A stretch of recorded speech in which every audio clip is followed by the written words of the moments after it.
100% of Americans support no sales to known or suspected terrorists. Expand mental health treatment. Stronger sentences for illegal guns. Report lost or stolen guns. Universal checks for gun buyers. Bar sales to all violent criminals. Bar sales to convicted stalkers. Centralized record of gun sales. Bar sales to mentally ill. Universal checks for ammo buyers. GOVT. Buyback of banned guns on or out of state. Conceal and carry permits. Guns that microstamp bullets. Experts say not effective. High-capacity magazine ban. Demonstrate a need for a gun. 100% of Americans support no sales to known or suspected terrorists. Expand mental health treatment. Report lost or stolen guns. Universal checks for gun buyers. Stronger sentences for illegal guns. Bar sales to all violent criminals. Centralized record of gun sales. Bar sales to mentally ill. Universal checks for ammo buyers. GOVT. Buyback of banned guns on or out of state. Conceal and carry permits. Guns that microstamp bullets. High-capacity magazine ban. Experts say not effective. Demonstrate a need for a gun. 100% of Americans support no sales to known or suspected terrorists. Universal background checks. Expand mental health treatment. Bar sales to violent criminals. Bar sales to mentally ill. Experts say not effective. Demonstrate a need for a gun. A ban on the bump stock devices that made the Las Vegas attacks so deadly would enjoy broad public support, according to a new poll.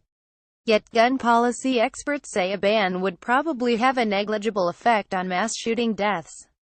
In the aftermath of the attack, in which 58 people were killed at a country music festival on October 1, the only gun-related legislation generating any serious political discussion is a ban on bump stocks, devices that enable a semi-automatic weapon to shoot nearly as fast as a machine gun.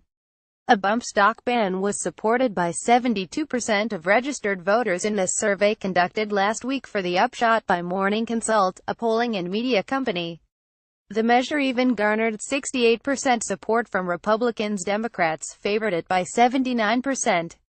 Stephen Paddock, the Las Vegas shooter, had affixed bump stocks to a dozen weapons found in the hotel room where he conducted the shooting, and the pattern of his fire was consistent with their use. His is the first high-profile mass shooting to involve such a device. But several gun policy experts said it was difficult to assess the safety benefits of making such devices harder to obtain. Until now, bump stocks have been a non-issue in firearm homicide. Mass or not, wrote April Ziali, an associate professor at the Michigan State University School of Criminal Justice, in an email. But now that the door has been opened for their use, I suspect that future mass shooters may use them. Ms. Ziali was one of a panel of experts we surveyed about an array of gun control ideas last year. On average, the experts we were able to recontact thought that banning bump stocks was likely to have a small effect on mass shooting fatalities. They ranked it similarly to requiring gun owners to complete safety training and requiring technology that stamps each bullet with a mark that can trace it to a particular gun. Our poll last year showed that the public favors many gun control ideas, including some that our experts thought would be more effective than a bump stock ban. Universal background checks and restrictions on gun sales to people with violent misdemeanor convictions were substantially more popular. Last week, Politico and Morning Consult conducted a poll on those very same measures, and public opinion about them hasn't shifted much. Since last year, the future of a bump stock ban is uncertain. Legislation from Senator Dianne Feinstein, a Democrat from California, has received a warm if not enthusiastic reception from several Republicans in Congress. President Trump said the White House would look into the idea, despite promises to use his presidency to expand gun rights.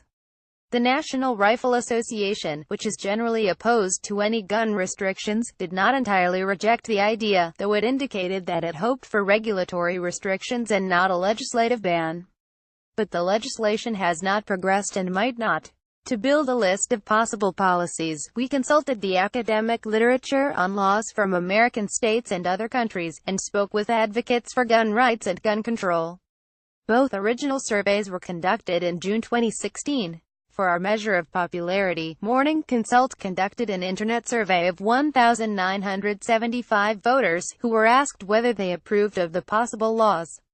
For our effectiveness survey, we asked experts in gun policy to evaluate each idea on a scale of 1 to 10, according to how effective they thought it would be in reducing fatalities. We asked the experts to ignore considerations of political or legal feasibility.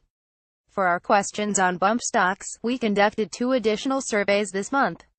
16 of our original 30 experts were able to offer their assessments of effectiveness on a short deadline. In a Morning Consult internet survey, 1,992 voters were asked whether they approved of a ban. We also asked those poll respondents about 4 other measures from the original survey. Those results varied from last year's results, but only by a few percentage points. Our expert panel consisted of 32 current or retired academics in criminology, public health and law, who have published extensively in peer-reviewed academic journals on gun policy. We know our sample is small and may not include every expert that readers would like consulted. But we feel it represents a useful, if imperfect, measure of what people steeped in the research think might save lives.